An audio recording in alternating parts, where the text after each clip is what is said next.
ಶುಭೋದಯ, ನಮಸ್ಕಾರ, welcome to Yoyo Kannada. ಬನ್ನೀಗ ನೋಡೋಣ ಈ ದಿನದ top 5 political news.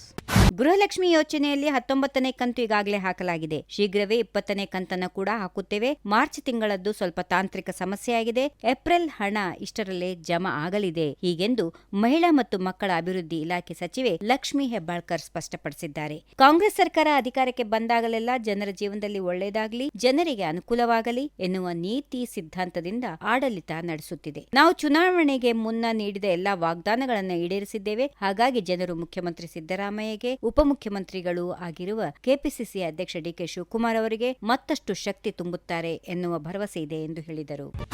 Ramesh Jarkiholi ಅವರು ಹಿರಿಯ ಬಿಜೆಪಿ ನಾಯಕ ಬಸನಗೌಡ ಪಾಟೀಲ್ ಯತ್ನಾಳ್ ಅವರನ್ನ ಕುರಿತು ಮಹತ್ವದ ಹೇಳಿಕೆಯೊಂದನ್ನು ನೀಡಿದ್ದಾರೆ. ಯತ್ನಾಳ್ ಅವರಿಗೆ ಪಕ್ಷದಿಂದ ಶೀಘ್ರದಲ್ಲಿಯೇ ಸಿಹಿ ಸುದ್ದಿ ಬರುವ ಸಾಧ್ಯತೆ ಇದೆ. ಅವರಿಗೆ ಒಂದು ಗೌರವದ ಸ್ಥಾನ ಸಿಗುವುದು ಖಚಿತ ಎಂದು ತಿಳಿಸಿದ್ದಾರೆ. ಸುದ್ದಿಗಾರರೊಂದಿಗೆ ಮಾತಾಡಿದ ಅವರು, ಬಿಜೆಪಿಯಿಂದ ಟಿ ಸೋಮಶೇಖರ್ ಹಾಗೂ ಹೆಬ್ಬಾರ್ ಅವರನ್ನ ಉಚ್ಚಾಟನೆ ಮಾಡಲಾಗಿದೆ. ಇದು ಪಕ್ಷದ ತೀರ್ಮಾನವಾಗಿದ್ದು ನಾನು ಅದನ್ನ ಸಂಪೂರ್ಣವಾಗಿ ಸ್ವಾಗತಿಸುತ್ತೇನೆ. ಪಕ್ಷಕ್ಕಿಂತ ನಾನು ದೊಡ್ಡವನಲ್ಲ. ಪಕ್ಷದ ವರಿಷ್ಠರು ನಮಗೆ ಅಗಾಧ ಬೆಲೆ ಕೊಟ್ಟಿದ್ದಾರೆ. ನಮ್ಮ ಜೊತೆ ಸದಾ ಒಳ್ಳೆಯ ವರ್ತನೆ ಮಾಡಿದ್ದಾರೆ ಎಂದು ಹೇಳಿದರು.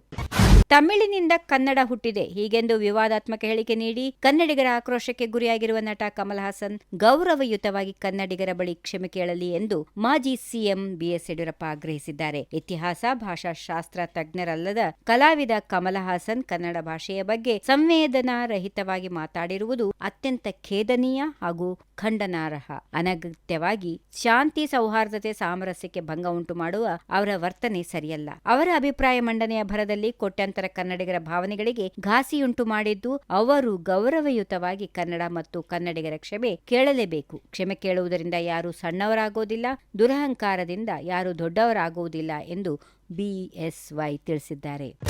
ಬಿಜೆಪಿಗೆ ಪಾಕ್ ಮುಸ್ಲಿಂ ಬಿಟ್ರೆ ಬೇರೆ ವಿಷಯವೇ ಇಲ್ಲ. ಆ ಪಕ್ಷಕ್ಕೆ ಇವೆರಡೇ ಬುನಾದಿ. ಇದರ ಮೇಲೆಯೇ ಚರ್ಚೆ ನಡೆಯಬೇಕೆಂದು ಜಿಲ್ಲಾ ಉಸ್ತುವಾರಿ ಸಚಿವ ಸಂತೋಷ್ ಲಾಡ್ ಕಲ್ಲಾಡ್ಕ ಪ್ರಭಾಕರ್ ಮೇಲಿನ ಪ್ರಕರಣ ಕುರಿತು ಮಾಧ್ಯಮಗಳಿಗೆ ಪ್ರತಿಕ್ರಿಯೆ ನೀಡಿದರು. ನಾವು ಸಹ ಹಿಂದೂಗಳು, ಕಾಂಗ್ರೆಸ್ ಇರುವಾಗಿನಿಂದಲೂ ಹಿಂದೂಗಳು ಇದ್ದಾರೆ. ಆದರೆ ಬಿಜೆಪಿ ಬರೀ ಧರ್ಮದ ಬಗ್ಗೆ ಬಿಟ್ರೆ ಬೇರೆ ಬಂಡವಾಳವನ್ನ ಹೊಂದಿಲ್ಲ. ಬಿಜೆಪಿ ಮುಖಂಡರು ಬಡತನ ರೇಖೆಗಿಂತ ಕೆಳಗಿರುವ ಎಷ್ಟು ಹಿಂದೂಗಳನ್ನ ಮೇಲೆ ತಂದಿದ್ದಾರೆ. ಚುನಾವಣೆ ಬಂದಾಗ ಮಾತ್ರ ಇವರಿಗೆ ಹಿಂದೂಗಳು ಬೇಕು. ಬರೀ ಬಿಜೆಪಿ ನಾಯಕರು, ಮಕ್ಕಳು ಮಾತ್ರ ಉದ್ಧಾರ ಆಗಿದ್ದಾರೆ ಹೊರತು ಹಿಂದೂಗಳು ಉದ್ಧಾರವಾಗಿದ್ದಾರೆಯೇ ಎಂದು ಸಂತೋಷ್ ಲಾಡ ಪ್ರಶ್ನಿಸಿದ್ದಾರೆ. ನೋಂದಣಿ ಮಾಡಿರುವ ರೈತರ ಜೋಳವನ್ನ ಖರೀದಿಸುವಂತೆ ರೈತರ ನಿಯೋಗ ಆಹಾರ ಸಚಿವ ಕೆಎಚ್ ಮುನಿಯಪ್ಪ ಅವರಿಗೆ ಮನವಿ ಸಲ್ಲಿಸಿದರು. ಬೆಂಗಳೂರಿನ ಆಹಾರ ಭವನದಲ್ಲಿ ರಾಯಚೂರಿನ ಬಸನಗೌಡ ಬಾರ್ದಲಿ ರವರ ನೇತೃತ್ವದಲ್ಲಿ ರೈತರ ಮುಖಂಡರ ನಿಯೋಗವು ಆಹಾರ ಸಚಿವರನ್ನ ಭೇಟಿಯಾಗಿ ಚರ್ಚೆ ನಡೆಸಿತು. ಇದೇ ವೇಳೆ ಮುಂಗಾರು ಮತ್ತು ಹಿಂಗಾರಿನಲ್ಲಿ ರೈತರು ಹೆಚ್ಚಾಗಿ ಜೋಳ ಬೆಳೆಯುತ್ತಾರೆ. ಹೀಗಾಗಿ ಸರ್ಕಾರ ಕನಿಷ್ಠ ಬೆಂಬಲ ಬೆಲೆ ಈ ಯೋಜನೆ ಅಡಿಯಲ್ಲಿ ಜೋಳವನ್ನ ಖರೀದಿಸಿದರೆ ರೈತರಿಗೆ ಅನುಕೂಲಕರವಾಗುತ್ತದೆ ಎಂದು ಮುಖಂಡರು ಪ್ರಸ್ತಾಪಿಸಿದರು. ಈ ವಿಡಿಯೋ ನಿಮಗೆ ಇಷ್ಟವಾದಲ್ಲಿ ಲೈಕ್ ಮಾಡಿ, ಶೇರ್ ಮಾಡಿ, ಸಬ್ಸ್ಕ್ರೈಬ್ ಮಾಡಿ.